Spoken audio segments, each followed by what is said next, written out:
இட்லி, தோசை, சப்பாத்தி இதுக்கெல்லாம் நார்மலா வைக்கிற சாம்பார் சட்னி செய்யாம இந்த மாதிரி கிரேவி ட்ரை பண்ணி பாருங்க. சூப்பரா இருக்கும். 1 டேபிள் ஸ்பூன் ஆஃப் நெய் ஆட் பண்ணி அது கூட 1 கப் ஆஃப் மக்கான ஆட் பண்ணிக்கோங்க. நல்லா ரோஸ்ட் பண்ணி தனியா எடுத்து வச்சுக்கோங்க. அதே பேன்ல 2 டேபிள் ஸ்பூன் கீ ஆட் பண்ணி 1/2 கப் ஆஃப் சின்ன வெங்காயம், 1 டேபிள் ஸ்பூன் ஆஃப் இஞ்சி பூண்டு பேஸ்ட் ஆட் பண்ணி நல்லா வதக்கி விட்டுக்கோங்க. இது கூடவே 2 மீடியம் சைஸ் தக்காளி, 1 பச்சை மிளகாய் ஆட் பண்ணி தேவையான அளவு உப்பு போட்டு அதை நல்லா வணங்கினதுக்கு அப்புறம் மசாலா ஐட்டம்ஸ் மிளகாய்த்தூள், மல்லித்தூள், கரம் மசாலா இது 3 மட்டும் நல்லா ஆட் பண்ணி அந்த தக்காளி நல்லா மசிஞ்சு வர்றப்போ அடுப்பு ஆஃப் பண்ணிட்டு அது நல்லா ஆறுனதுக்கு அப்புறம் மிக்ஸி ஜாருக்கு மாற்றி நல்லா ஒரு ஃபைன் பேஸ்ட்டாக அரைச்சி எடுத்துக்கோங்க.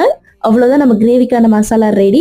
இப்போ அதே பேனில் 2 டேபிள் ஸ்பூன் கீ ஆட் பண்ணி நம்ம அரைச்சி வச்சிருக்க மசாலாவை போட்டு உங்களுக்கு வேணும்னா கொஞ்சமாக தண்ணி ஆட் பண்ணிக்கலாம். அந்த கிரேவி நல்லா கொதிச்சதுக்கப்புறம் அது கூட ரோஸ்ட் பண்ணி வச்சிருக்க மக்கானாவை ஆட் பண்ணி அந்த மக்கானாவும் அந்த கிரேவியும் நல்லா கோட் ஆகுற மாதிரி நல்லா மிக்ஸ் பண்ணி விட்டுக்கோங்க. அவ்வளோதான் நம்மளோட கீ மக்கானா கிரேவி ரெடி. எப்பவும் போல இட்லி, தோசைக்கு சட்னி, சாம்பார்னே செய்யாமல் இந்த மாதிரி செஞ்சு பாருங்க.